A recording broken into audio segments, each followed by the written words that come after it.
Hello, and welcome back to the Science Pillow, where we explore the cosmos together in the most relaxing way possible. Before we begin tonight's journey, if you enjoy these calming explorations of the universe, please take a moment to like this video and subscribe to the channel. It helps us continue bringing you these peaceful trips through space and time. And don't forget to hit that notification bell, so you never miss an adventure. Now, let's settle in together. Find a comfortable position, somewhere your body can truly rest. Let your shoulders drop away from your ears. Unclench your jaw if you're holding tension there. Take a slow, deep breath in through your nose, and as you release it, allow any stress from the day to flow out with it like water finding its way downhill. Tonight, we're going to explore something beautiful, something that has captivated humanity's imagination for centuries. But we're also going to discover that this beauty hides something far more terrifying than you might imagine. We're going to Saturn, the jewel of our solar system, the ringed wonder that appears so serene through telescopes that it seems almost painted onto the cosmic canvas. But I want you to understand something from the very beginning of this journey. Saturn is not peaceful. It is not calm. It is not the gentle giant it appears to be from our safe vantage point here on Earth. Saturn is, in fact, one of the most violent, hostile, and downright terrifying places in our entire solar system. So, breathe deep, relax into this story, and let me tell you why the most beautiful planet we know is also the one that should inspire the deepest sense of cosmic dread, the Deceptive Beauty. When you look at Saturn through even a modest backyard telescope, you see something that takes your breath away.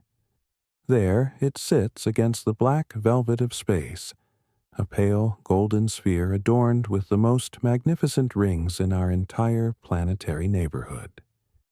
The rings catch the light just so, creating an elegant disk that seems almost too perfect to be real, like a piece of cosmic jewelry suspended in the void. From Earth, Saturn appears peaceful, almost serene, slowly drifting through its orbit far beyond the inner planets, taking a leisurely 29.5 years to complete a single journey around our Sun. Ancient astronomers named it after the Roman god of time and agriculture, perhaps because of its slow, measured movement across the sky.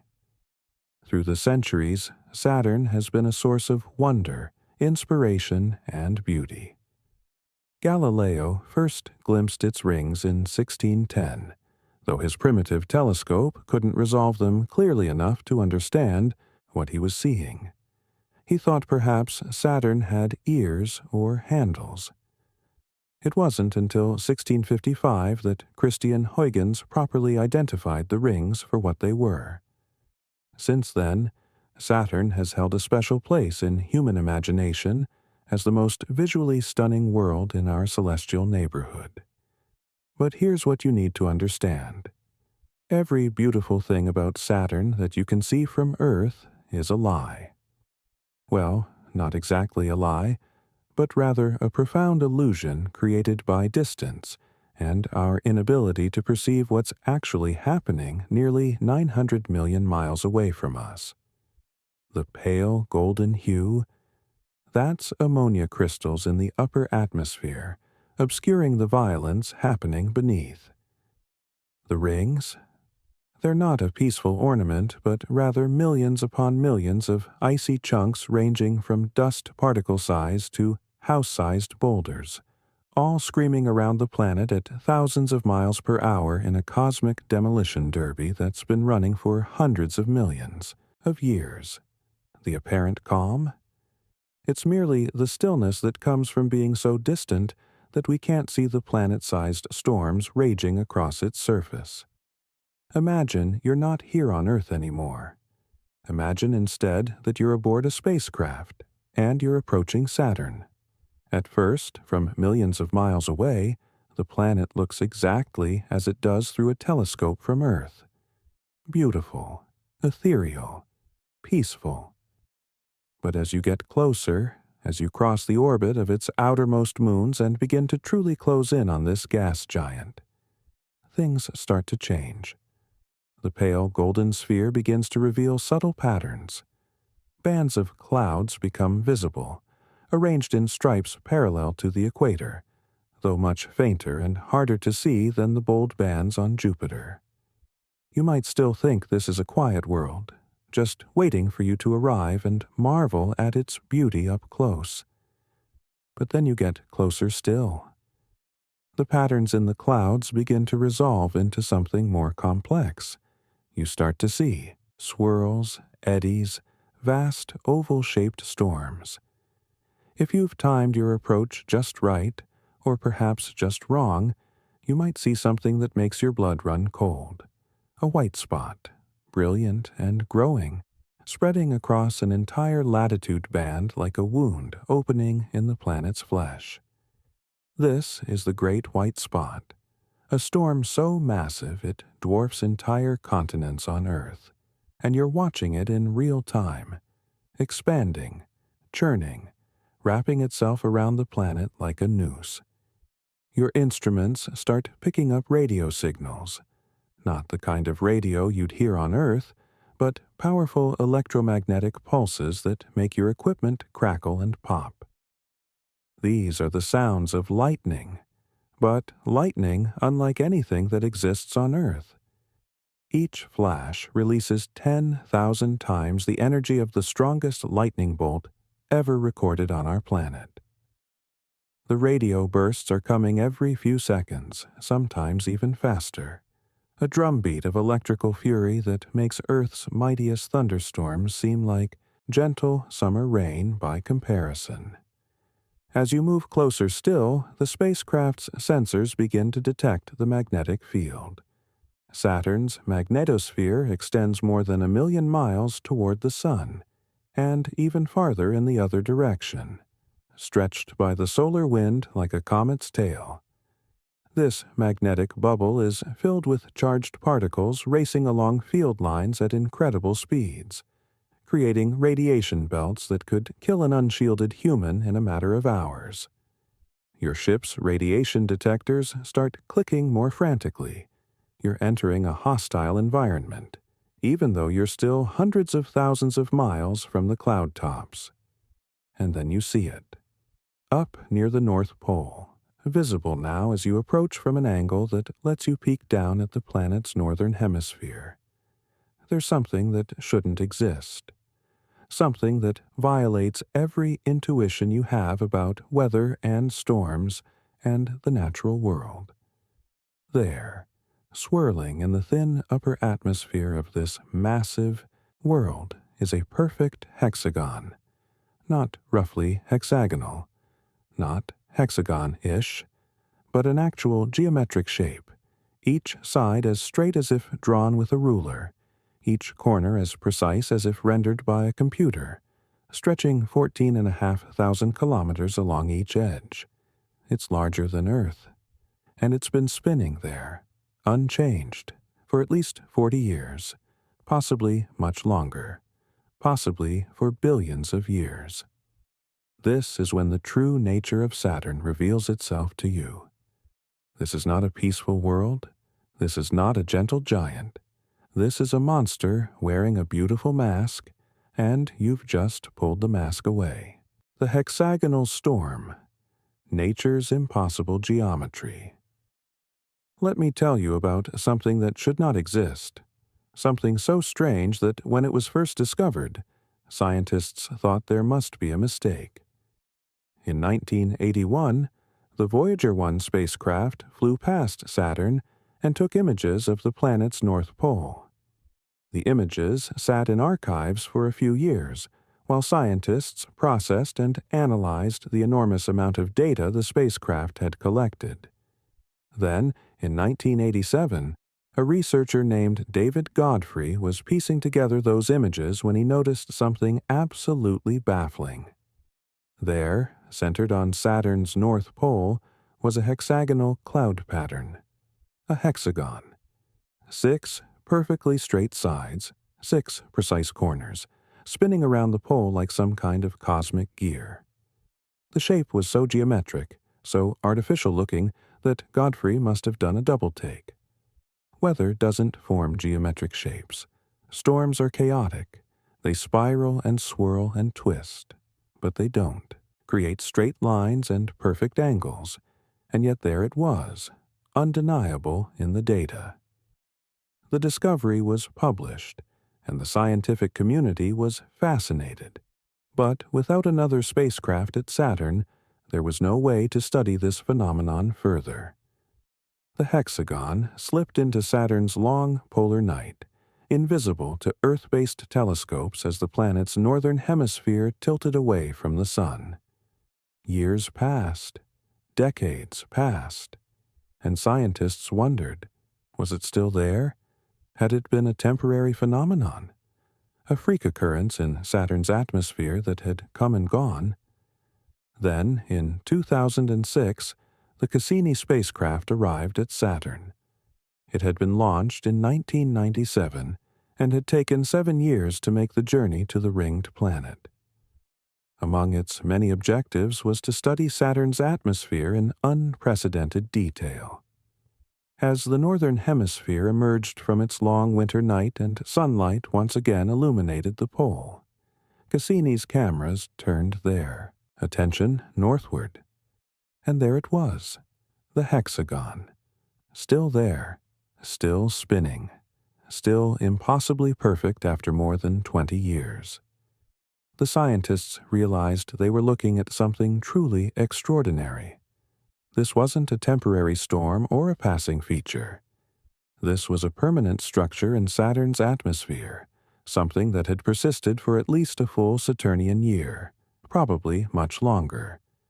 The hexagon wasn't just still there. It was exactly the same. Same size, same shape, same rotation rate. It spun with a period of 10 hours, 39 minutes, and 24 seconds, exactly matching Saturn's radio emissions from its interior, which suggested it was somehow locked to the planet's deep rotation. Let me give you a sense of scale here. Each side of this hexagon is approximately 14,500 kilometers long. That's about 9,000 miles. The diameter of Earth is roughly 12,742 kilometers. So each side of Saturn's hexagon is longer than Earth is wide. If you could somehow stand at one corner of the hexagon and look across to the opposite corner, you'd be looking across a distance of about 29,000 kilometers, or 18,000 miles. That's more than twice Earth's diameter. The hexagon is also tall. It extends about 300 kilometers, or 190 miles, vertically into Saturn's atmosphere. To put that in perspective, if the hexagon were a wall, it would be twice as tall as the edge of space as we define it on Earth, where the atmosphere becomes so thin that it effectively ends. This is a structure of truly planetary proportions, a weather feature on a scale that makes Earth's largest hurricanes look like dust devils. Inside the hexagon, winds scream along at approximately 320 kilometers per hour, or 200 miles per hour. These winds form a jet stream, a river of fast-moving air that flows around the pole, trapped inside this geometric boundary. But here's what makes this even more bizarre. The hexagon itself doesn't move. While the winds inside it race around the pole, the hexagon's vertices, its corners, stay fixed in place relative to Saturn's rotation. Other clouds in Saturn's atmosphere drift in longitude, moved around by the planet's various wind patterns. Not the hexagon. It's locked in place like it's painted on the planet. For decades, scientists struggled to understand how this could be possible. You see, Weather patterns on Earth form spirals and circles because of something called the Coriolis effect, which is caused by the rotation of the planet. Air moving across a rotating surface gets deflected, and on a large scale, this creates the spiral patterns of hurricanes and the meandering paths of jet streams. But nowhere on Earth do we see natural weather patterns that form straight lines or geometric shapes. Our storms spiral, they curve, they meander, but they don't form hexagons or squares or triangles. Some scientists thought maybe there was something beneath Saturn's clouds, some geological structure that was forcing the atmosphere above it into this shape. But Saturn doesn't have a solid surface. It's a gas giant.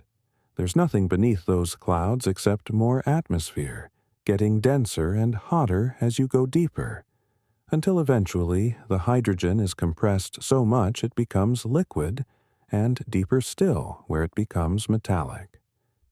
There's no mountain range or land mass that could be creating this effect. Others tried to recreate the hexagon in laboratory experiments. Researchers at Oxford University built a circular tank and filled it with liquid. They rotated the tank at different speeds at its center and at its edges, creating a shear between two rotating fluid bodies. And, remarkably, they did create polygon shapes. Sometimes triangles, sometimes squares, sometimes hexagons, depending on the exact parameters. The shapes formed where there was a steep gradient in the rotational speed, where slower-moving fluid met faster-moving fluid. Small vortices would form along the boundary, and these vortices would space themselves evenly around the circle, pushing the boundary outward at regular intervals and creating the polygon effect. This was promising. It suggested that Saturn's hexagon might form where different wind speeds meet, where a fast-moving jet stream encounters slower rotating atmosphere around it. But the lab experiments had a problem. The shapes weren't stable. They would last for a little while, then break down. They were ephemeral, temporary structures that required very specific conditions to maintain. Saturn's hexagon has lasted for at least 40 years, probably far longer. How could it be so stable? In 2020, researchers at Harvard used computer simulations to explore this question. They created a three-dimensional model of Saturn's atmosphere, something the lab experiments couldn't do because they were working with thin layers of fluid in a tank. The computer model included deep convection, the process by which heat from deep inside Saturn is transferred up to the surface through the movement of gases. When they ran the simulation, something remarkable happened. A large cyclone formed at the North Pole, surrounded by smaller cyclones, and these cyclones interacted with a jet stream to create a polygon shape. The model showed that the hexagon likely extends thousands of kilometers deep into Saturn's atmosphere, far beneath the visible cloud tops we can see from space. It's not a shallow feature. It's a deep, churning system that reaches down into the planet's interior, where temperatures and pressures are enormous. The small cyclones around the main polar vortex act like a shield, pinching the jet stream and forcing it into this geometric pattern. Because the whole system is so deep, so massive, it has enormous stability. It doesn't just blow away or dissipate like a storm on Earth would. Think about that for a moment. This hexagon is not painted on the surface of Saturn. It's not a two-dimensional pattern. It's a three-dimensional structure that extends from the cloud tops down into the crushing depths of the planet, perhaps as deep as 8,000 kilometers or more. It's a tower of storm, a column of fury reaching into the abyss, and at the top, where it meets the vacuum of space, it forms this perfect, impossible shape. During the Cassini mission, scientists watched the hexagon change color. When Cassini first arrived in 2004 during the northern winter, the hexagon appeared mostly blue in infrared images. But as the seasons changed and spring arrived in Saturn's northern hemisphere, the color shifted to a golden hue.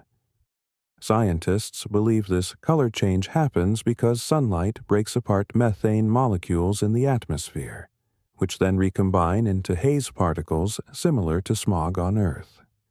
These particles accumulate inside the hexagon, filling it with a yellowish fog.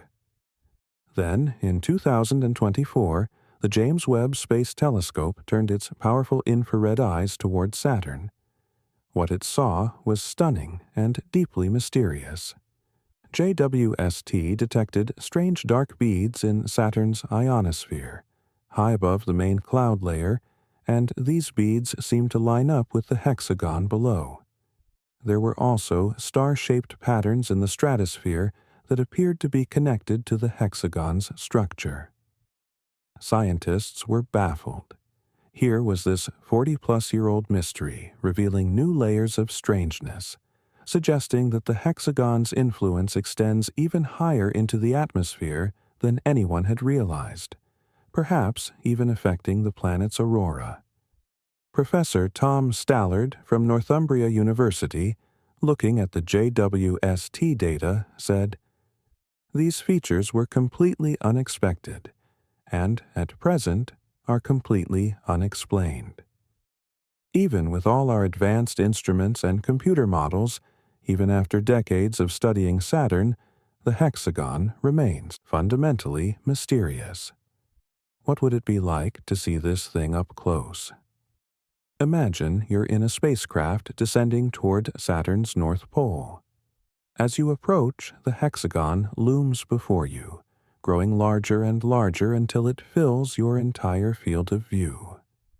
The sides stretch away in both directions, dead straight, impossibly straight for something made of gas and clouds. The winds inside howl past you at 200 miles per hour, faster than any tornado on Earth. Lightning flickers in the depths below, illuminating the swirling chaos beneath the geometric surface. You realize that you're looking at something that defies human intuition. We understand circles and spirals. Those shapes feel natural to us. But a hexagon?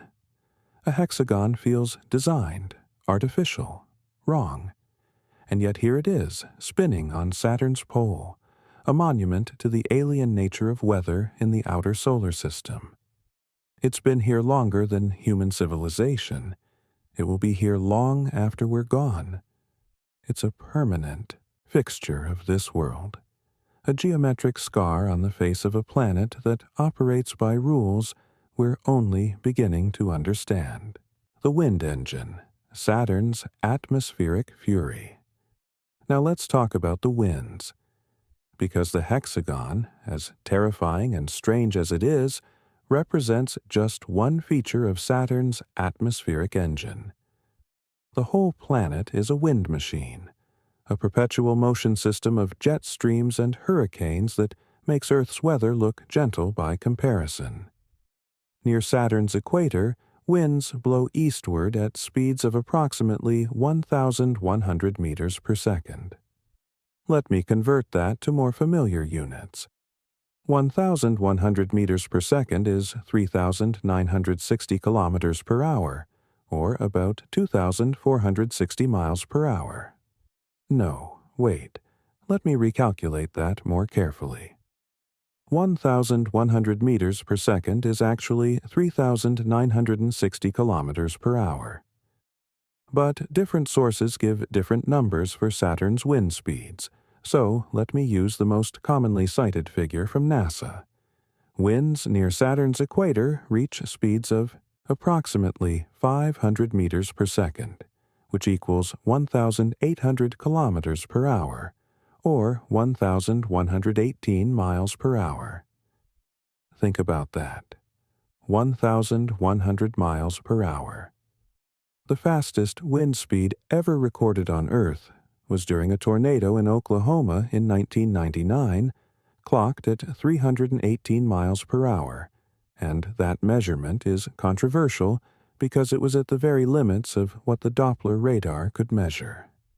Most tornadoes, even the most violent ones, have wind speeds between 200 and 300 miles per hour.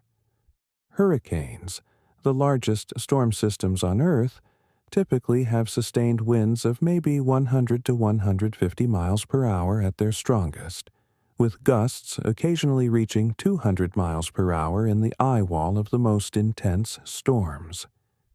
Saturn's average equatorial wind speed is faster than the strongest gusts in Earth's most powerful hurricanes. And these aren't gusts. They're sustained winds that blow continuously, ceaselessly, without ever stopping or slowing down.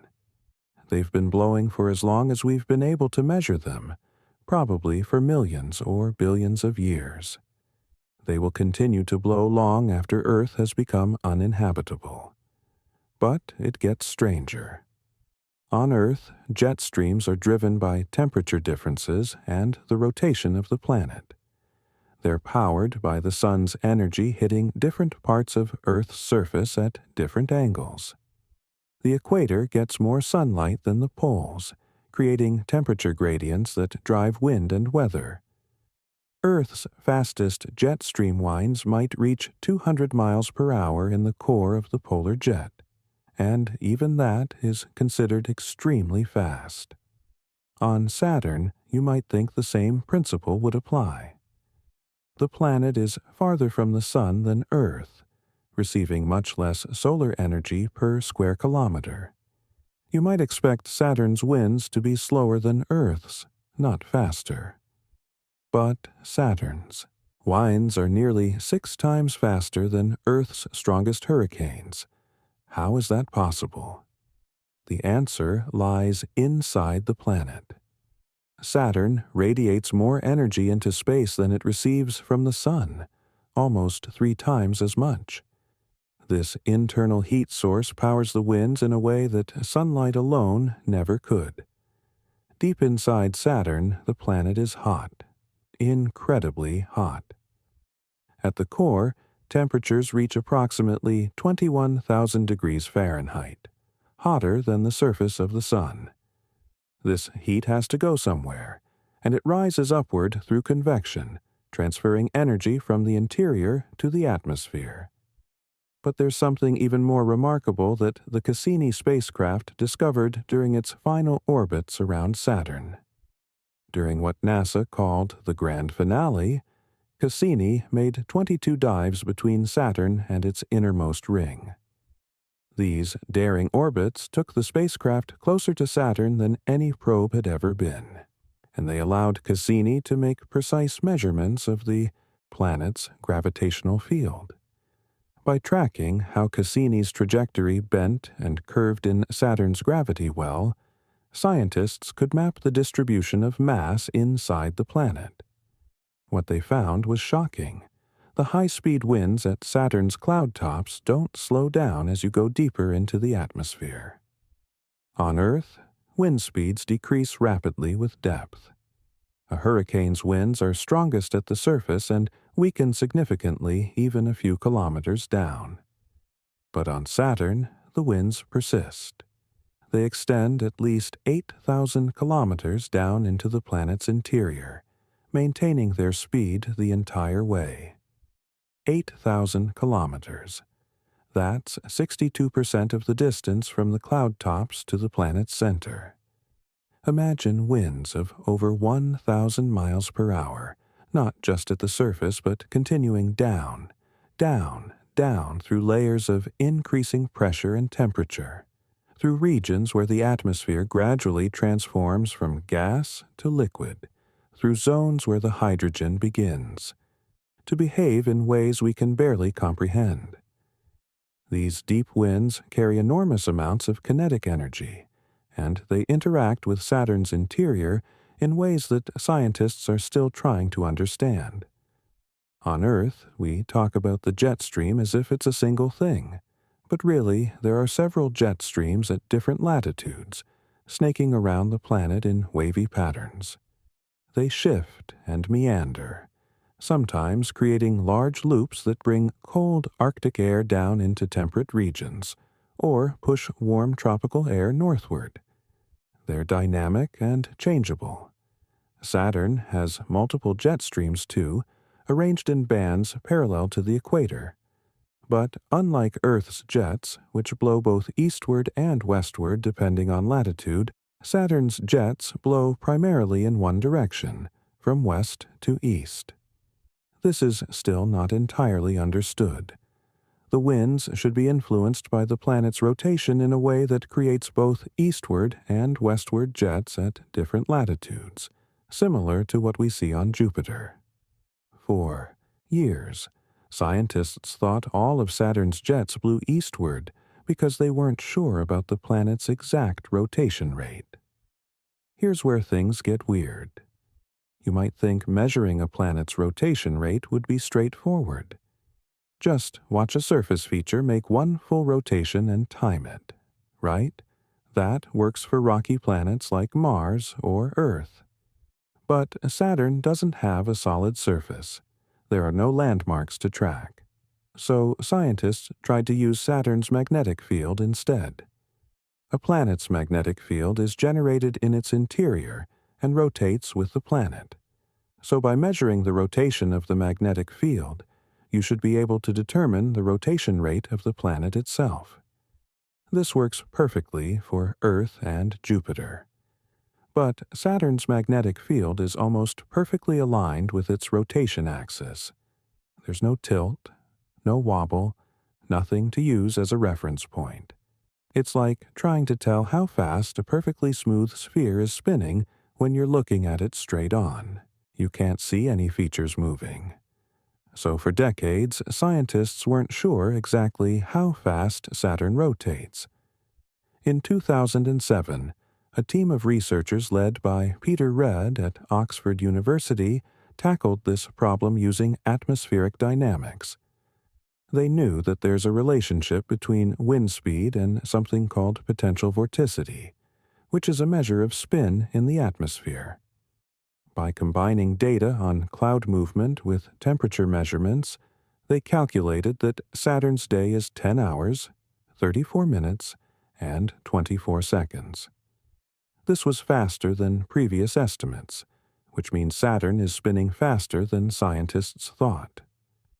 What this means is that Saturn's jets don't all blow in the same direction after all. With the corrected rotation rate, it turns out that Saturn has alternating eastward and westward jets at different latitudes, just like Jupiter. The equatorial jet is still incredibly fast, blowing eastward at those 1,000-mile-per-hour speeds.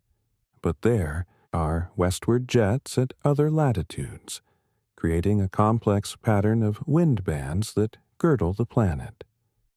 These jets transport energy and momentum across the planet. They mix the atmosphere, carrying heat from the equator toward the poles and creating the banded appearance we see when we look at Saturn. But unlike Earth's jets, which are confined to the upper atmosphere, Saturn's jets extend deep into the planet, coupling the cloud layer to the interior in ways that create a unified, planet-wide atmospheric engine. What would happen if you tried to fly through these winds? Let's imagine you're in a spacecraft, and you're attempting to enter Saturn's atmosphere. Even before you hit the cloud tops, you'd be buffeted by extreme turbulence. The winds don't blow smoothly. They create vortices, eddies, swirling patterns of chaos. Your spacecraft would be tossed around like a leaf in a storm. As you descend into the cloud layer, things get worse. The winds are now screaming past you at over 1,000 miles per hour. Your spacecraft's hull is heating up from friction with the atmosphere, even though Saturn's atmosphere is cold. The temperature in the upper cloud layers is around minus 173 degrees Celsius, minus 280 degrees Fahrenheit. But the friction from the wind is generating heat, turning your hull red hot. You try to slow down, but the winds are carrying you eastward at incredible speed. You're being swept along in the jet stream, helpless to resist. And you're still descending, sinking deeper into the atmosphere where the pressure is increasing and the temperature is rising. The winds don't let up. They maintain their speed, kilometer after kilometer, down into the planet's interior. At some point, your spacecraft would be crushed by the pressure or torn apart by the wind shear. But even if you could somehow survive, you'd just keep falling through these screaming winds, deeper and deeper, until you reached the metallic hydrogen ocean miles below. This is Saturn's atmosphere, a hostile, alien environment where winds that would obliterate any human structure blow continuously through layers of gas that gradually transform into liquid, all while lightning flashes in the depths, and storms larger than Earth churn in the currents, lightning that could vaporize cities. Speaking of lightning, let's talk about the electrical fury of Saturn's storms. Because if the winds alone weren't terrifying enough, Saturn also generates some of the most powerful lightning in the entire solar system. Electrical discharges that make Earth's thunderbolts look like static electricity. When the Voyager 1 spacecraft flew past Saturn in November of 1980, its instruments detected brief bursts of radio waves coming from the planet. These bursts lasted only a fraction of a second, but they were intense and came at regular intervals. Scientists quickly realized they were detecting lightning, electrical discharges in Saturn's atmosphere that were producing radio waves in the megahertz range.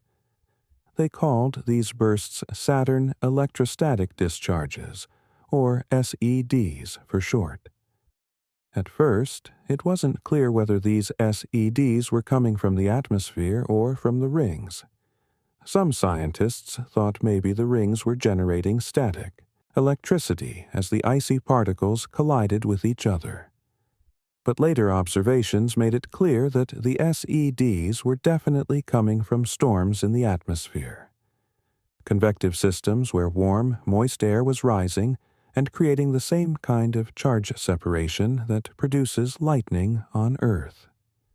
On Earth, lightning forms inside thunderstorm clouds when ice crystals and water droplets collide, transferring electrical charge between them. The lighter ice crystals get carried upward by updrafts and become positively charged, while the heavier water droplets fall and become negatively charged. This creates a strong electric field inside the cloud, and when the field gets strong enough, it breaks down the insulating properties of the air, allowing a massive discharge of electricity to flow between the positive and negative regions. That's lightning. The process on Saturn is similar, but the scale is vastly different. A typical lightning bolt on Earth might release about 1 billion joules of energy. That's enough to power a 100-watt light bulb for about 115 days. It's a lot of energy, enough to cause significant damage if it hits a structure or a person. But a lightning flash on Saturn releases about 1 trillion joules of energy, sometimes even more. That's 1,000 times more powerful than Earth's lightning. Let me put that in perspective. 1 trillion joules is equivalent to about 239 tons of TNT. It's roughly the energy of a small tactical nuclear weapon.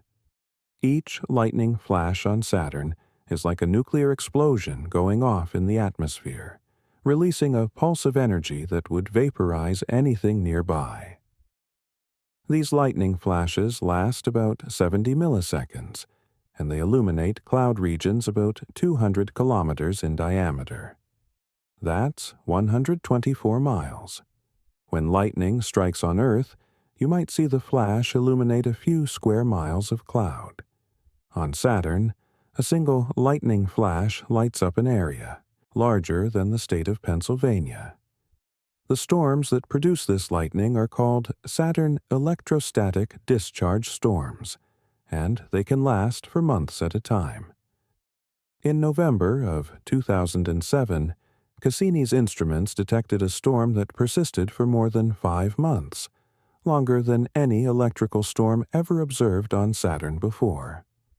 The storm was located in Saturn's southern hemisphere in a region that Cassini scientists nicknamed Storm Alley because of the high concentration of electrical activity there.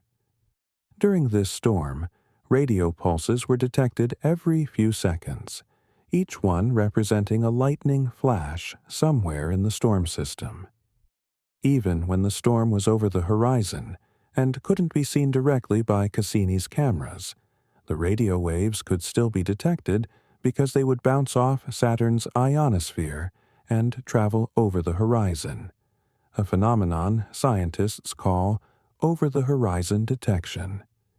It meant that the storm was constantly thundering, constantly flashing, day and night without pause, for 5 solid months.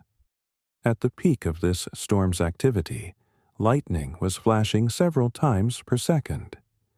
Imagine standing somewhere safe, maybe on a moon far enough away to observe without being in danger, and watching this storm through a telescope. You'd see the cloud layer light up again and again, several times per second, like a cosmic strobe light. The energy being released would be staggering, trillions of joules every few seconds, heat and light and electromagnetic radiation pulsing out into space. But even that storm was nothing compared to what Cassini witnessed in 2010. This was the Great White Spot, the largest and most powerful storm ever recorded on Saturn, and its lightning set records that still stand today. At the peak of the storm's intensity, lightning was flashing more than 10 times per second. 10 flashes, every second, each one a nuclear-scale explosion of energy, for hours, days, weeks on end. In 2004, Cassini observed a storm system that scientists named the Dragon Storm because of its unusual, elongated shape. The Dragon Storm could span over 2,000 miles and produced lightning that was detectable even when the storm itself was hidden over the planet's horizon. Scientists believe the Dragon Storm was powered by convection reaching deep into Saturn's atmosphere, perhaps as deep as 10 bars of pressure, where water vapor exists in abundance and provides the fuel for these massive thunderstorms. The Dragon Storm would periodically flare up, producing bright white clouds that would rise above the normal cloud layer, and then it would subside, becoming less visible. But even when it appeared quiet, the lightning continued, deep below the surface clouds, invisible to cameras but detectable by radio instruments. It was like watching a sleeping dragon that would occasionally wake up and roar. Here's something that's both fascinating and terrifying. Amateur astronomers on Earth were able to track some of these storms. Using radio telescopes, they could detect the bursts of radio energy coming from Saturn's lightning, even though Saturn was over 800 million miles away. A storm so powerful that its electrical discharges could be detected across the better part of 1 billion miles of empty space. That's how strong these lightning bolts are. What would it be like to experience one of these lightning storms up close? Obviously, you'd never survive it, but let's imagine for a moment that you could somehow be there, protected by some impossible shield. You're floating in Saturn's atmosphere, surrounded by clouds of ammonia and ammonium hydrosulfide. The wind is howling past you at hundreds of miles per hour. The temperature is well below freezing, maybe minus 150 degrees Celsius or colder.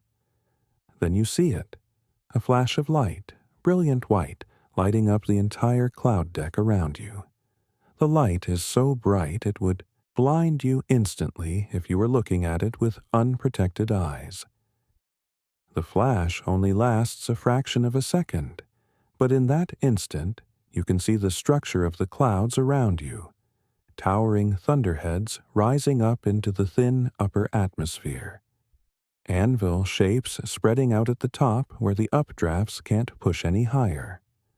A moment later, the energy from the flash reaches you as heat and electromagnetic radiation.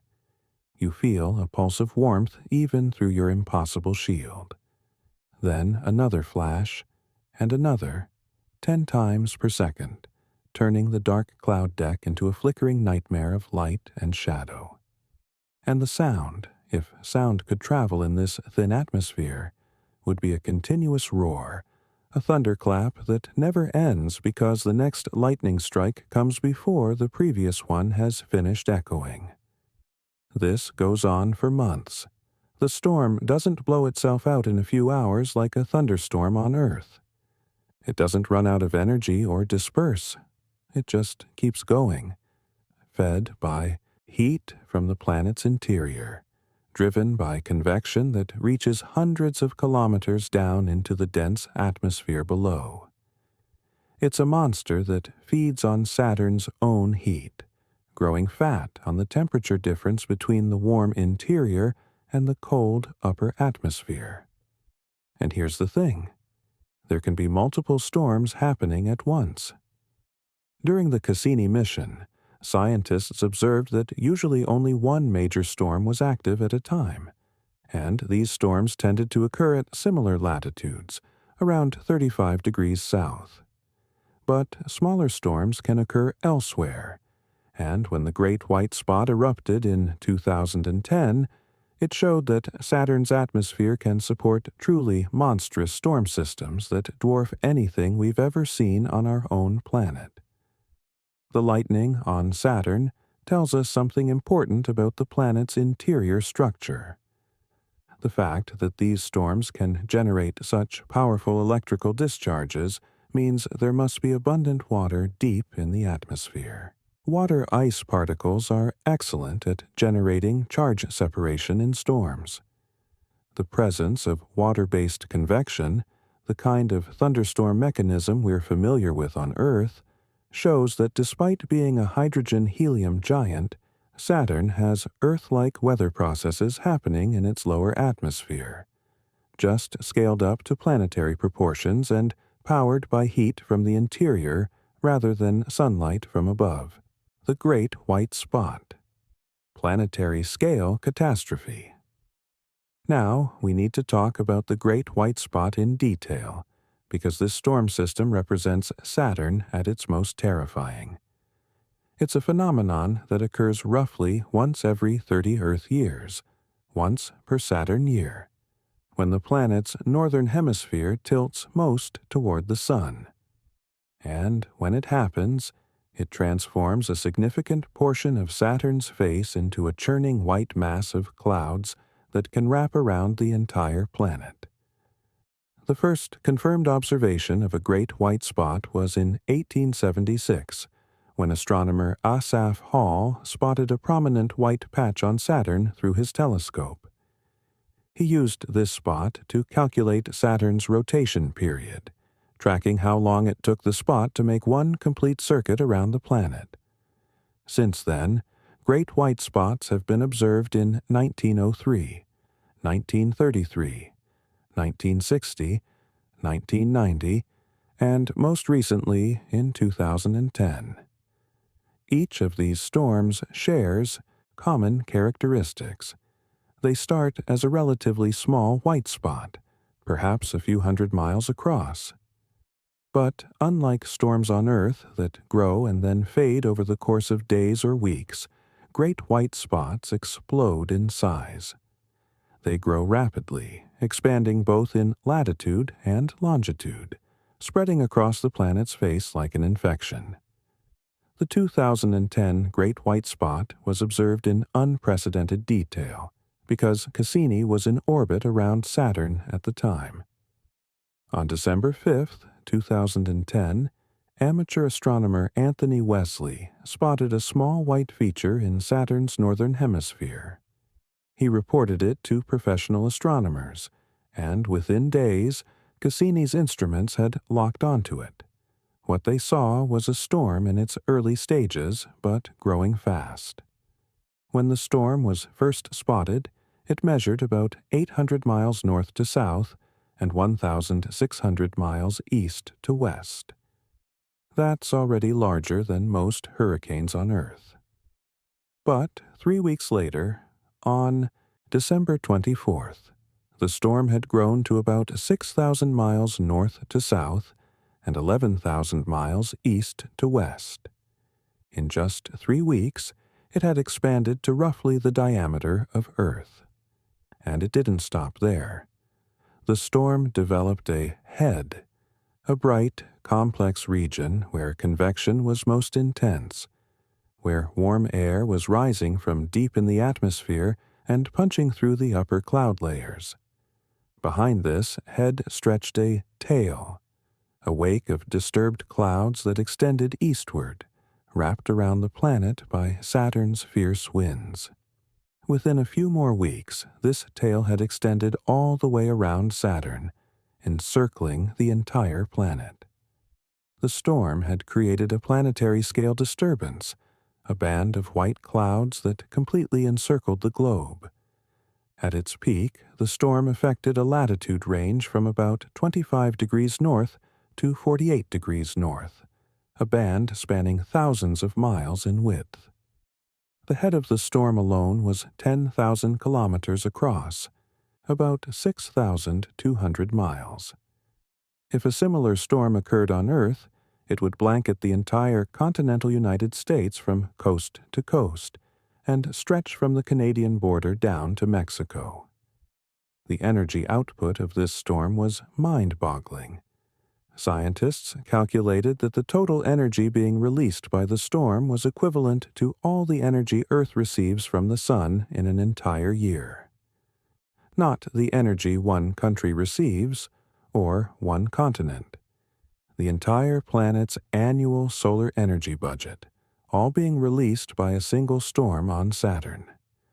The storm generated lightning at rates exceeding 10 flashes per second. The radio emissions from all this electrical activity were so intense they could be detected by radio telescopes on Earth. The storm also changed the temperature structure of Saturn's atmosphere. Data from ground-based infrared telescopes and Cassini's instruments showed that the storm created beacons of warm air in the upper atmosphere. When two of these warm beacons merged, the temperature soared, creating a massive vortex. In Saturn's stratosphere, temperatures rose by 150 degrees Fahrenheit above normal levels. 150 degrees. In a region that's normally minus 180 degrees Celsius or colder, this was a dramatic change. The storm lasted about 7 months. For 7 months, Saturn's northern hemisphere was dominated by this churning mass of clouds, this electrical nightmare. And then, gradually, the storm began to fade. The head stopped producing new white clouds. The intense convection subsided. The lightning became less frequent.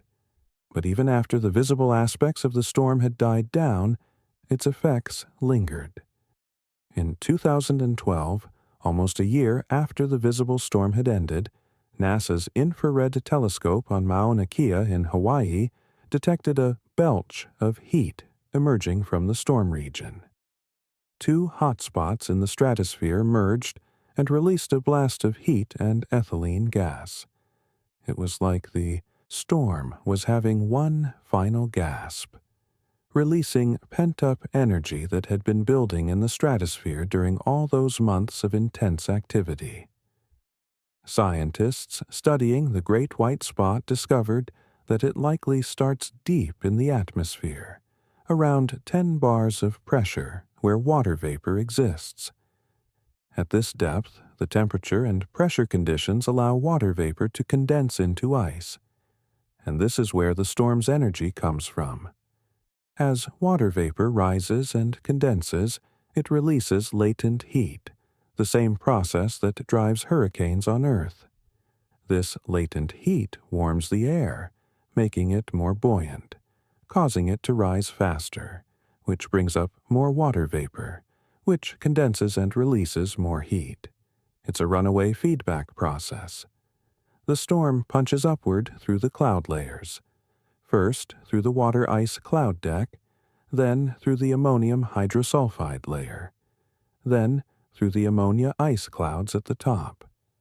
The rising convection is so powerful it overshoots, rising above the normal cloud tops and creating the bright white appearance that gives the storm its name. These clouds are thought to be made of fresh water ice crystals, which are highly reflective and make the storm appear brilliant white against Saturn's normally subdued gold and beige tones. But here's the mystery. Why do great white spots occur on a roughly 30-year cycle? Why does Saturn produce these monster storms once per Saturn year, usually during northern summer? Scientists have proposed several theories. One idea is that Saturn's upper atmosphere undergoes seasonal cooling. During the long winter, the upper atmosphere cools and becomes denser as heavier molecules like water vapor rain out.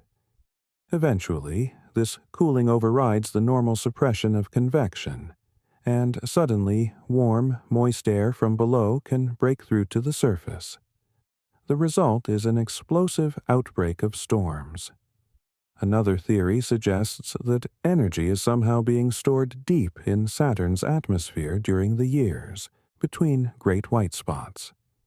Maybe heat is slowly building up in the lower atmosphere, prevented from rising by some kind of stable layer above it. Then, when conditions change, perhaps due to seasonal heating from the sun, this barrier breaks down and all that stored heat is released at once, driving the massive convection we see as a great white spot. Whatever the mechanism, the result is clear. About once every 30 years, Saturn transforms from a relatively quiet world into a planet hosting a storm system that rivals anything in the solar system, except perhaps Jupiter's Great Red Spot. And, unlike Jupiter's spot, which is actually an anticyclone, a high-pressure system that rotates in the opposite direction from normal storms, Saturn's Great White Spot is a true convective storm, a thunderstorm complex on a scale that beggars imagination. What would it be like to witness a great white spot from the surface of one of Saturn's moons? Let's say you're on Titan, Saturn's largest moon, which orbits about 1.2 million kilometers from the planet. From Titan's surface, Saturn would loom large in the sky, a magnificent ringed world much bigger than the moon appears from Earth. Normally, you'd see Saturn's subtle banding, its pale colors, its gentle appearance. But then one day you notice a white spot. At first, it's small, barely noticeable, but each time you look, it's bigger. Over the course of weeks, this white spot grows and grows, spreading across Saturn's face like a wound. You watch as it develops a long tail that wraps around the planet. Within a couple of months, there's a complete white band stretching all the way around Saturn, a scar on the face of the giant. If you had instruments to detect radio waves, you'd be picking up the constant crackle of lightning from the storm. Even from over 1 million kilometers away, the radio emissions would be detectable, a steady drumbeat of electromagnetic energy pulsing out from the planet.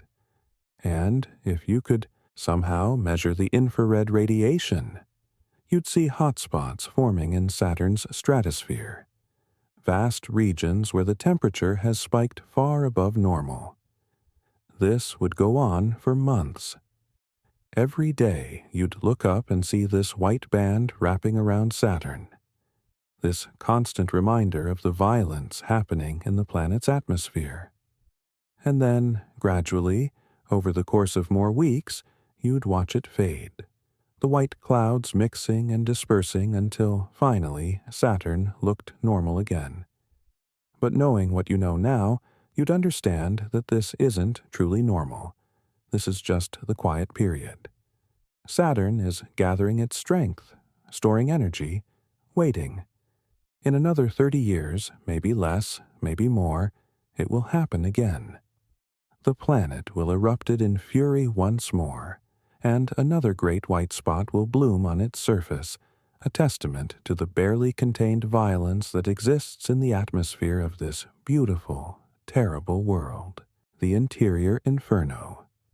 So far, we've been talking about Saturn's atmosphere, the outermost layer that we can actually observe from our spacecraft and telescopes. But let's descend deeper. Let's talk about what lies beneath those cloud tops, in the interior of this massive world. Because if you thought the atmospheric conditions were hostile, wait until you hear about what it's like inside Saturn. Saturn is massive. It's 95 times more massive than Earth, which makes it the second largest planet in our solar system after Jupiter. But despite being 95 times heavier than Earth, Saturn is actually less dense than water. Its average density is only about 0.69 grams per cubic centimeter, while water has a density of 1 gram per cubic centimeter. This means that if you could find an ocean big enough, Saturn would float on it. This low density tells us that Saturn must be made mostly of light elements, primarily hydrogen and helium, the two most abundant elements in the universe. About 75% of Saturn's mass is hydrogen, and most of the rest is helium, with just trace amounts of heavier elements like methane, ammonia, water, and others. But don't let the low average density fool you into thinking Saturn is some kind of gas balloon. The interior of Saturn is as alien and hostile an environment as exists anywhere in the solar system. At the cloud tops, where the visible atmosphere begins, the temperature is around 100 to 160 Kelvin, which is minus 173 to minus 113 degrees Celsius, well below the freezing point of water. The pressure here is about half a bar to 2 bars, roughly similar to Earth's atmospheric pressure at sea level. This is the only part of Saturn that could be considered even remotely accessible to human technology. But as you descend, things change rapidly. The temperature begins to rise. The pressure increases. At a depth of about 1,000 kilometers below the cloud tops, the pressure reaches about 1 kilobar, roughly 1,000 times Earth's sea level pressure. At this depth, the temperature is around 1,000 Kelvin, which is 1,340 degrees Fahrenheit, hot enough to melt many metals. At these conditions, hydrogen can no longer exist as a gas.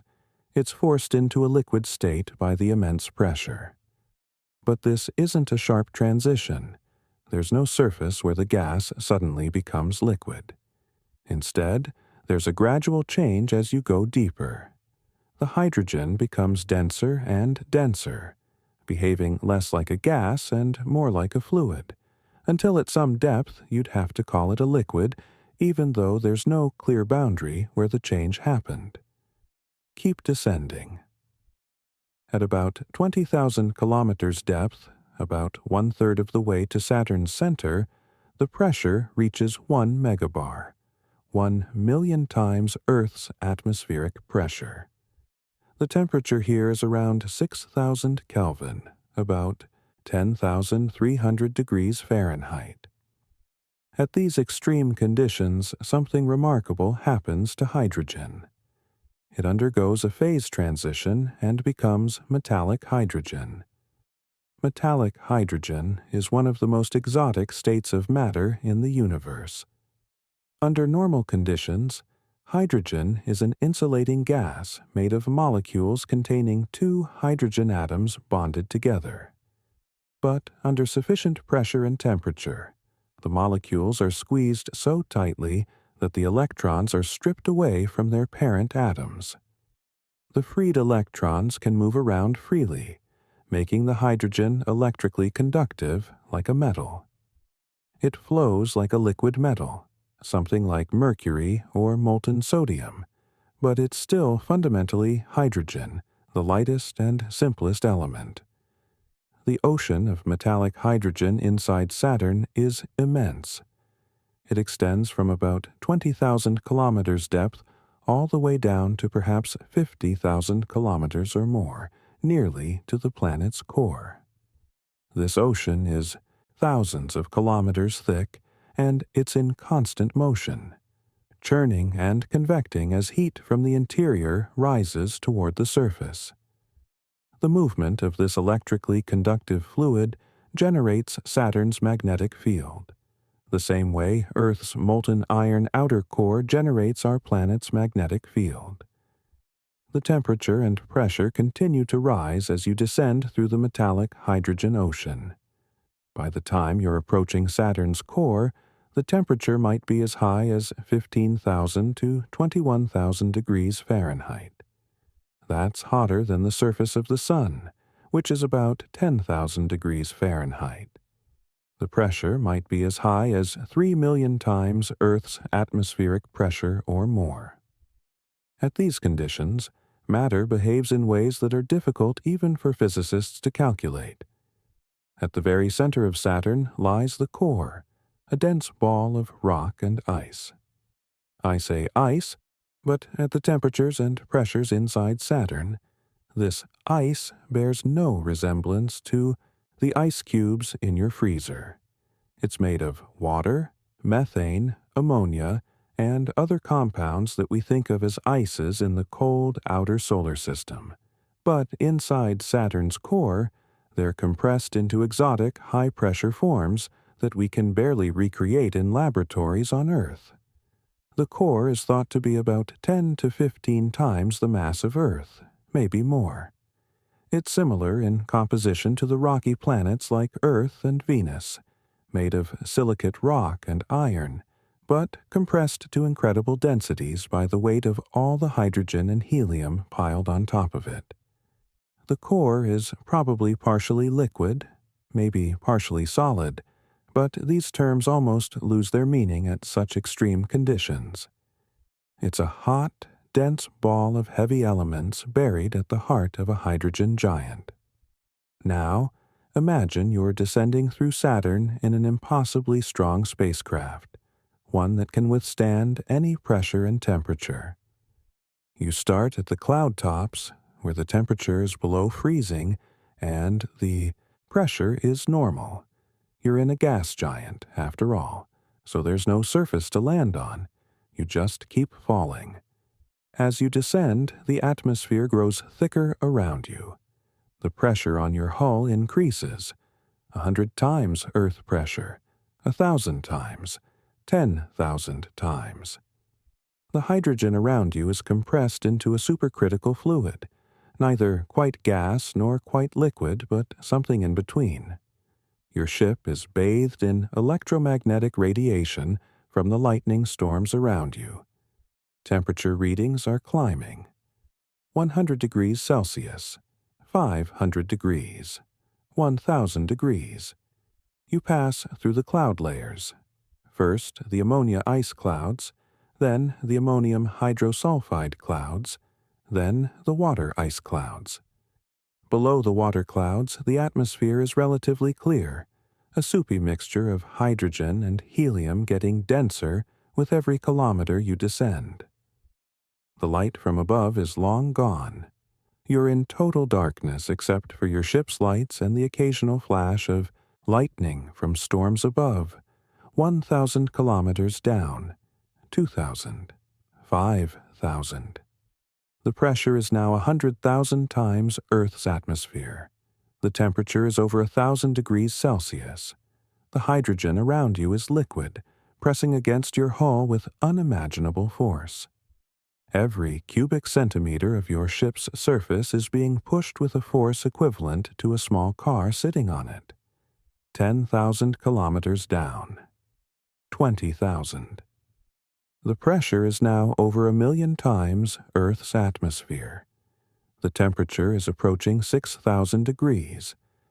And then you notice something strange. Your instruments detect that the electrical conductivity of the fluid around you has suddenly increased. You've entered the metallic hydrogen ocean. The hydrogen around you is now shiny and reflective, like liquid mercury, flowing past your ship in great convective currents. You're being swept along in these currents, moving with the flow of the metallic hydrogen ocean. Up, down, sideways, the currents twist and turn, carrying heat from the depths below, up toward the atmosphere above. The temperature keeps rising. 7,000 degrees, 10,000 degrees, 15,000 degrees. This is hotter than the surface of the sun. The pressure is now millions of times Earth's atmosphere. Nothing we know of could withstand these conditions. No material, no technology, nothing. But let's imagine your ship somehow survives. You keep falling, sinking through the metallic hydrogen ocean toward the core. And finally, after descending for tens of thousands of kilometers, you reach it, the core, a ball of rock and exotic ices, compressed to incredible density.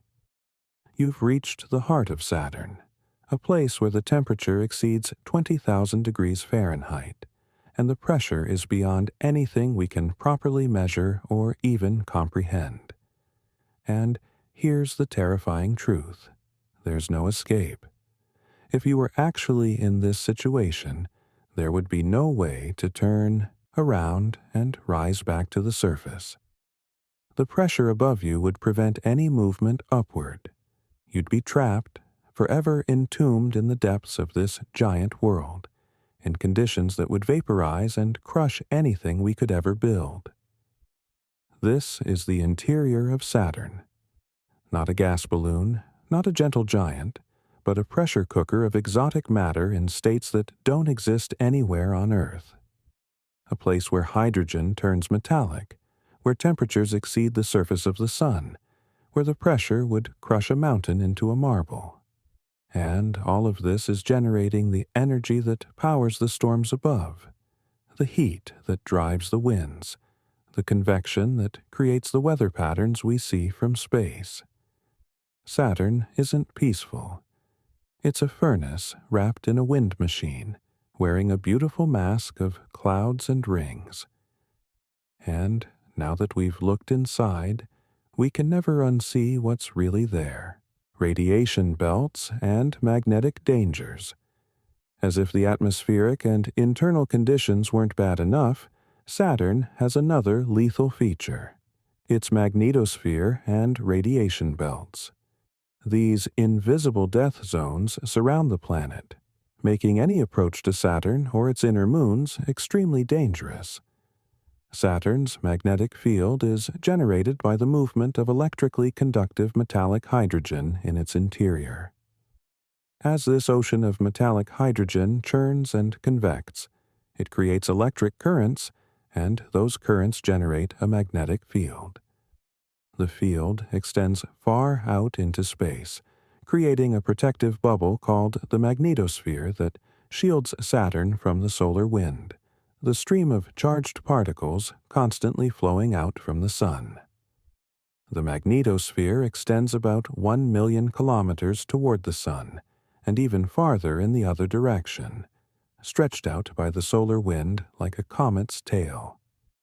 For scale, Earth's magnetosphere extends about 60,000 kilometers on the sunward side.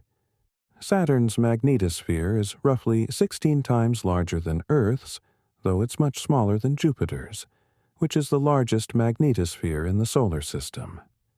Inside this magnetosphere, charged particles are trapped and accelerated along magnetic field lines. These particles, mostly electrons and protons, spiral around the field lines and bounce back and forth between Saturn's north and south magnetic poles. As they accumulate, they form radiation belts, regions where the particle density and energy is high enough to pose a serious threat to anything passing through. Saturn's radiation belts are weaker than Jupiter's, which is good news if you're planning a mission there. Jupiter's radiation belts are so intense they can fry electronics even through heavy shielding. Saturn's belts are more manageable, but they're still dangerous. The most intense radiation belt lies between about 3.5 and 6 Saturn radii from the planet's center. One Saturn radius is about 60,000 kilometers, so this belt extends from roughly 160,000 kilometers to 360,000 kilometers from the planet's center. Inside this belt, energetic protons with energies in the range of mega-electron volts are trapped. These particles are energetic enough to penetrate moderate shielding and cause damage to electronics and biological tissue. A human exposed to this radiation for extended periods would receive a fatal dose. But Saturn's radiation environment has some unusual features. Unlike Jupiter, where the radiation belts are continuous, Saturn's belts have holes in them. These holes correspond to the orbits of moons and the location of rings. Wherever there's a moon orbiting through the magnetosphere, it sweeps up charged particles, creating a cleared region along its orbital path. The rings do the same thing, absorbing particles that would otherwise be trapped in the magnetic field. During its final orbits, Cassini made a remarkable discovery.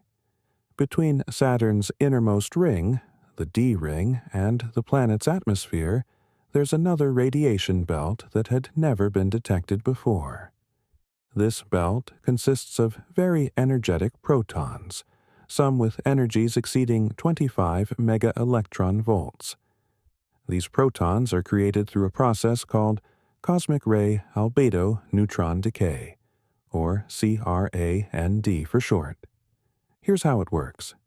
Cosmic rays, high-energy particles from deep space, slam into Saturn's rings and upper atmosphere. These collisions produce neutrons, which are electrically neutral and can travel through the magnetic field without being affected. Some of these neutrons decay radioactively, transforming into a proton and an electron. The proton is now charged and gets immediately trapped by Saturn's magnetic field. Because this happens very close to the planet, the trapped protons accumulate in a belt between the D ring and the atmosphere. This innermost radiation belt is isolated from the outer magnetosphere by the rings, which means particles can't easily move in from the outside. The belt is fed only by the CRAND process and by charge exchange with energetic neutral atoms. This makes it a unique laboratory for studying radiation belt physics, but it also makes it extremely hazardous for any spacecraft trying to pass through the gap between the rings and the planet. Cassini passed through this gap 22 times during its grand finale orbits. The spacecraft had to be oriented, so its large dish antenna acted as a shield, protecting the sensitive instruments from the radiation. Even so, Cassini's radiation detectors recorded very high particle fluxes during these passes. For an unshielded human, a single pass through this region would deliver a lethal radiation dose in a matter of minutes. The radiation environment around Saturn affects more than just spacecraft. It also impacts the moons. Moons orbiting within the magnetosphere are constantly bombarded by energetic particles. This bombardment causes a process called radiolysis, where the radiation breaks apart molecules on the moon's surface. For icy moons like Enceladus and Dione, this means water ice is split into hydrogen and oxygen. The hydrogen, being very light, escapes to space, while the oxygen can remain and form a thin exosphere around the moon. The radiation also causes weathering of the surface, darkening it over time as organic compounds are broken down and rearranged by the energetic particles. If you were standing on the surface of one of Saturn's inner moons, you'd be bathed in this radiation, receiving doses that would be fatal within hours or days depending on the exact location. Saturn's largest moon, Titan, orbits about 1.2 million kilometers from Saturn. Because the magnetosphere extends only about 1 million kilometers on the sunward side, Titan spends part of its orbit inside the magnetosphere and part outside, depending on the solar wind conditions. When Titan is inside the magnetosphere, the energetic particles interact with its thick atmosphere, stripping away molecules and causing chemical reactions. When it's outside, Titan is directly exposed to the solar wind. Either way, Titan's atmosphere is being slowly eroded by these interactions, though it's thick enough that this process takes billions of years to have a significant effect. Saturn also produces auroras, beautiful curtains of light around the magnetic poles where charged particles from the magnetosphere slam into the upper atmosphere. These auroras are similar to Earth's northern and southern lights, but much more intense and driven by different processes. While Earth's auroras are primarily powered by the solar wind, Saturn's auroras are driven by a combination of solar wind and the release of plasma from Enceladus, one of Saturn's moons. Enceladus ejects water vapor and ice particles from geysers on its south pole. Some of this material becomes ionized and gets caught up in Saturn's magnetic field. The field forces the plasma to co-rotate with the planet, and this rotation loads the magnetosphere with energy. When this energy is released, it drives particles down into Saturn's atmosphere at the poles, creating auroras. Cassini's instruments observed Saturn's auroras in ultraviolet and infrared light. During particularly active periods, the auroras can be enormous, covering areas larger than Earth. The energy being dumped into the upper atmosphere during these events heats the gas and causes it to glow. But here's the thing about Saturn's magnetosphere and radiation belts. They're invisible. If you were approaching Saturn in a spacecraft, you wouldn't see the magnetosphere. You wouldn't see the radiation belts. There's no warning sign, no visible boundary. You'd just be flying through space and suddenly your radiation detectors would start going crazy as you crossed into the outer magnetosphere. By the time you realized you were in danger, you'd already be receiving a significant dose. The only way to safely navigate Saturn's radiation environment is with heavy shielding and careful planning to minimize time spent in the most intense regions. The Cassini spacecraft was designed with this in mind, but even so, its electronics were degraded over the 13 years it spent in orbit around Saturn. By the end of the mission, some instruments were showing signs of radiation damage. For a crewed mission to Saturn, the radiation would be one of the biggest challenges. Astronauts would need thick shielding, probably water or polyethylene, to protect them during any extended stay in Saturn's magnetosphere. And they'd have to avoid the inner radiation belts entirely. There's simply no way to shield against the kind of particle energies and fluxes found in those regions. So, add radiation to the list of hazards at Saturn. The winds that could tear your spacecraft apart. The lightning that could vaporize you. The crushing pressures and searing temperatures inside the planet, and now invisible fields of high-energy particles that would cook you from the inside out. Saturn is not a welcoming place. The rings. Beautiful death trap. Finally, let's talk about the rings, because they deserve special attention. The rings are arguably the most beautiful feature of Saturn, the thing that makes it instantly recognizable and endlessly photogenic. But like everything else about Saturn, the rings are far more dangerous than they appear. Saturn's ring system is vast. The main rings extend from about 74,000 kilometers to 140,000 kilometers from Saturn's center, a span of 66,000 kilometers or about 41,000 miles. That's roughly the circumference of Earth, but the rings are incredibly thin. Despite spanning this enormous distance, the average thickness of the main rings is only about 20 meters, or about 66 feet. If you shrunk Saturn and its rings down so the rings were the diameter of a football field, the thickness would be less than a human hair.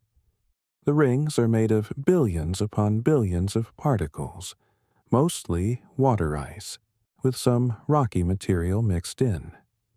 The particles range in size from micrometers, smaller than grains of sand, to several meters across, the size of houses.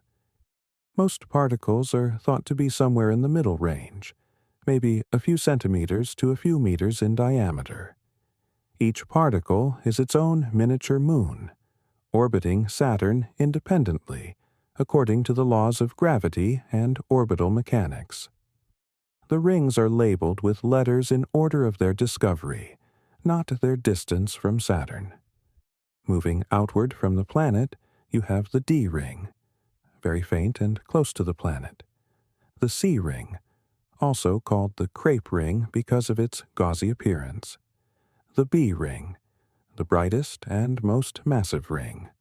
The Cassini division, a gap between the B and A rings.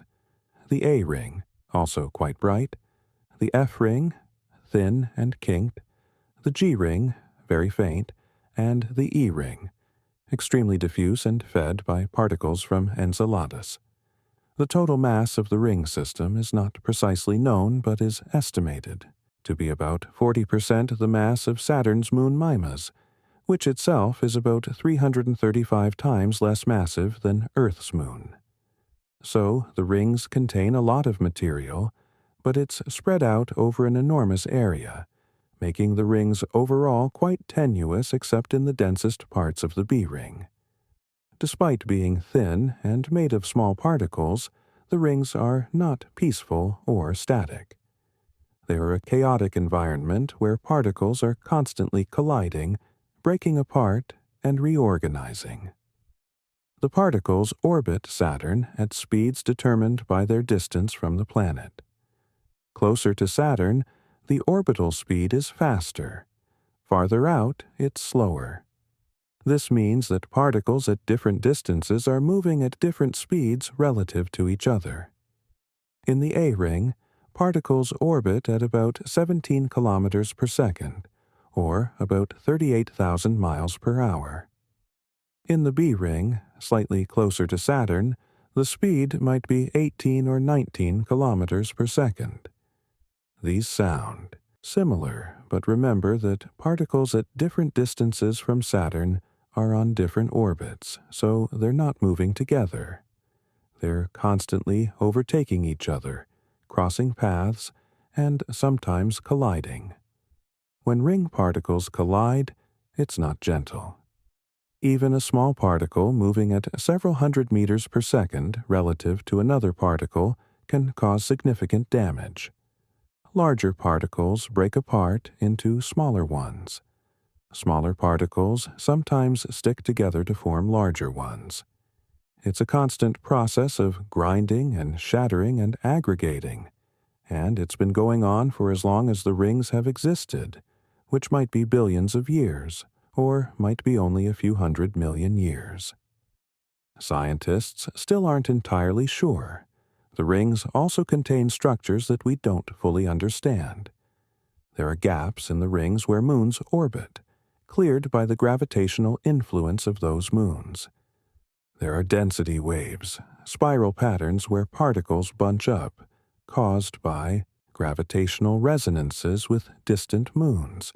There are shepherd moons, small moons that orbit just outside or inside certain rings, and keep the ring particles confined by their gravity. And then there are the spokes, mysterious radial features in the B ring that rotate with the planet, but don't follow the normal orbital mechanics of the ring particles.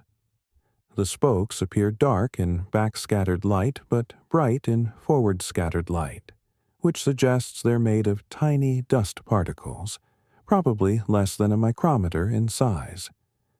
These dust particles are thought to be electrostatically charged and levitated above the main ring plane by Saturn's magnetic field. The exact mechanism that creates the spokes is still unknown. It might be lightning bolts in Saturn's atmosphere sending electromagnetic pulses through the ring plane.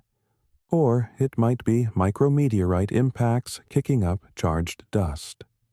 Whatever the cause, the spokes are a reminder that the rings are not just chunks of ice orbiting peacefully. They're an electrically active environment where strange phenomena occur. What would happen if you tried to fly a spacecraft through the rings? It depends on where you tried to cross. The gaps in the rings, like the Cassini division, are relatively safe. There are still particles there, but the density is much lower than in the main rings. Cassini flew through the outer parts of the ring system multiple times during its mission without any major problems. But the dense parts of the rings, particularly the B ring, would be extremely dangerous. Even though the individual particles are small, the density is high enough that collisions would be inevitable. A spacecraft flying through the B ring would be pelted by thousands or millions of particles, ranging from dust grains to boulders. At the relative velocities involved, even a dust grain can cause damage. A marble-sized chunk of ice moving at several kilometers per second has the energy of a hand grenade. A boulder-sized particle would obliterate a spacecraft. During its grand finale, Cassini made 22 passes through the gap between the D ring and Saturn's atmosphere, a region that had never been explored before. This was considered extremely risky because no one knew exactly what was in that gap. There might be dust particles from the inner edge of the D ring. There might be debris from Saturn's atmosphere. The spacecraft was oriented with its large antenna facing forward, acting as a shield for the more sensitive instruments. It turned out the gap was relatively clean, with only a small amount of dust. But Cassini's final plunge, when it was sent into Saturn's atmosphere to burn up, took it through parts of the inner D ring. The spacecraft's fate was sealed. It disintegrated in the atmosphere, sending back data until the very last moment before being vaporized by the heat and pressure. The rings are also affected by Saturn's magnetosphere. The charged particles in the radiation belts interact with the ring particles, causing radiolysis just like on the moons. The rings absorb energetic particles, creating depletions in the radiation belts wherever the rings are present. This interaction also causes weathering of the ring particles, gradually darkening them and altering their composition. One of the most intriguing mysteries about the rings is their age. For a long time, scientists assumed the rings were as old as Saturn itself, formed from leftover material during the planet's formation 4.5 billion years ago. But measurements from Cassini suggest the rings might be much younger, perhaps only a few 100 million years old. This conclusion comes from observations of the rings' mass and their apparent purity. If the rings were ancient, they should be darkened by billions of years of micrometeorite impacts and contamination from interplanetary dust. But they're bright and relatively clean, suggesting they haven't been exposed to space weathering for that long. Additionally, the rings are actively losing material. Ring particles spiral inward toward Saturn due to various drag effects, and they're also lost outward to space. At the current loss rates, the rings might only last another few 100 million years before they're gone.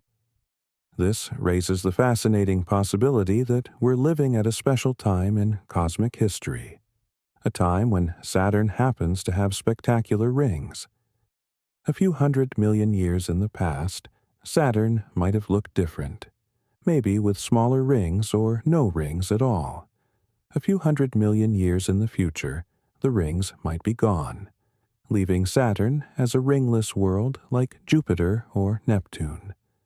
But for now, the rings are here, and they're beautiful and deadly. They're a swarm of icy missiles orbiting at tens of thousands of miles per hour.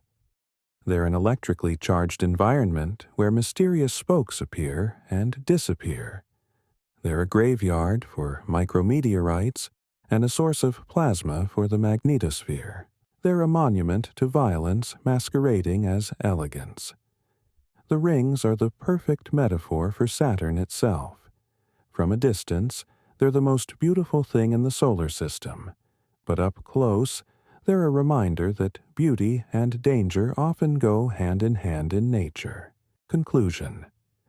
And so we've completed our journey through Saturn, this magnificent, terrifying world that sits in the outer solar system, slowly orbiting our Sun once every 29.5 years. We've seen the hexagonal storm at its pole, an impossible geometry that's been spinning for decades or longer. We've felt the fury of winds that reach 1,800 kilometers per hour, faster than any wind on Earth, driven by heat from the planet's interior and extending thousands of kilometers deep into the atmosphere. We've witnessed lightning 10,000 times more powerful than Earth's strongest bolts, flashing constantly through storm systems that last for months. We've watched the great white spot erupt and grow until it encircled the entire planet, a storm larger than Earth, pouring out the energy equivalent of our annual solar intake. We've descended through the atmosphere into the crushing depths, where hydrogen becomes liquid and then metallic under pressures millions of times greater than Earth's sea level, where temperatures exceed the surface of the Sun. We've navigated the invisible radiation belts that would cook us from the inside out, and we've flown through the ring system, dodging millions of icy particles hurtling through space at tens of thousands of miles per hour. At every turn, we've found that Saturn is not the peaceful, serene world it appears to be from Earth. It's a monster, a cosmic furnace wrapped in a wind machine, adorned with beautiful but deadly rings, wearing a mask of calm clouds that hides the violence beneath. But here's the thing about Saturn, the thing I want you to remember as you drift off to sleep tonight. We get to observe all this from a safe distance. We're here on Earth, 900 million miles away, protected by our atmosphere, our magnetic field, our stable orbit in the habitable zone of our solar system. We get to look at Saturn through telescopes and spacecraft cameras and marvel at its beauty, without being exposed to its dangers. And that distance, that separation between us and the hazards of the outer solar system, is a gift. It allows us to appreciate Saturn for what it is, a natural wonder, a testament to the incredible diversity of worlds that exist in our cosmic neighborhood.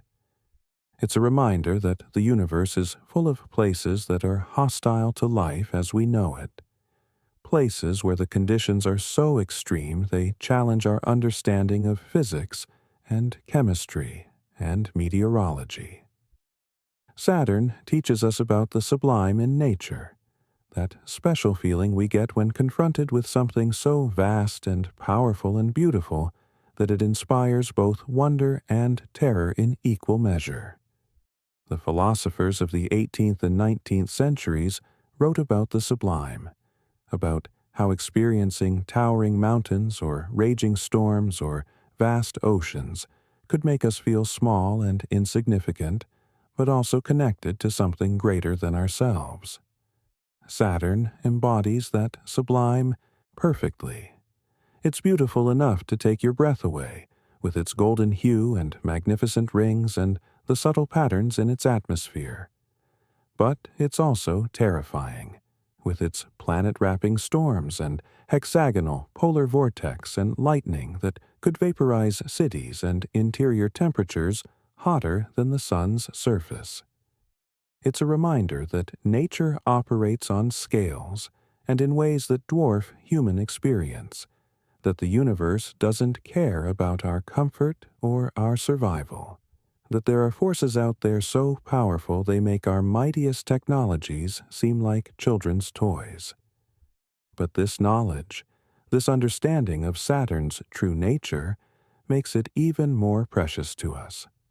We've sent spacecraft there, remarkable machines like Pioneer, Voyager, and Cassini, and they've shown us what Saturn is really like.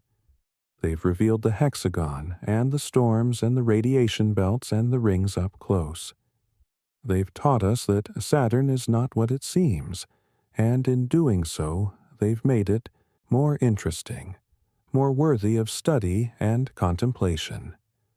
As you close your eyes tonight, think about Saturn out there in the darkness, spinning through space, its storms raging, its winds howling, its interior churning with metallic hydrogen heated to stellar temperatures.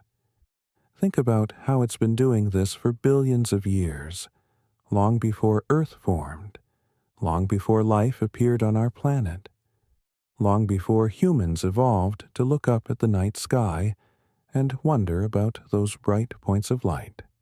Saturn was violent then, and it's violent now, and it will be violent for billions of years to come, until the sun swells into a red giant and engulfs the inner solar system, possibly even reaching out to Saturn's orbit.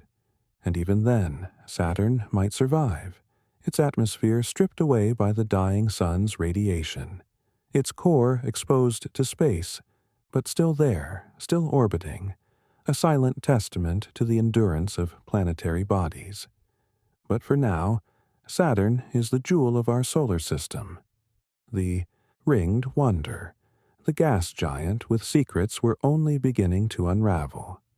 And we're fortunate enough to live in a time when we can study it, when we have the technology to send a spacecraft there and the curiosity to ask questions about what we find. So rest easy tonight, knowing that while Saturn rages in the outer solar system, you're safe here on Earth. Let the image of that beautiful, terrible world fill your thoughts as you drift into sleep. Let the hexagonal storm spin in your mind's eye. Let the winds howl in your imagination. Let the lightning flash in your dreams. And in the morning, when you wake, you'll still be here on our gentle blue world, while Saturn continues its eternal dance through the cosmos, beautiful and deadly, peaceful and violent, a paradox wrapped in rings, the scariest planet that wears the mask of serenity. Sweet dreams, and remember, sometimes the most beautiful things in the universe are also the most dangerous, and that's what makes them worth understanding. If you enjoyed this journey through the terrifying beauty of Saturn, please like this video and subscribe to the Science Pillow for more relaxing explorations of our universe. Thank you for joining me tonight, and I'll see you next time for another cosmic adventure. Good night.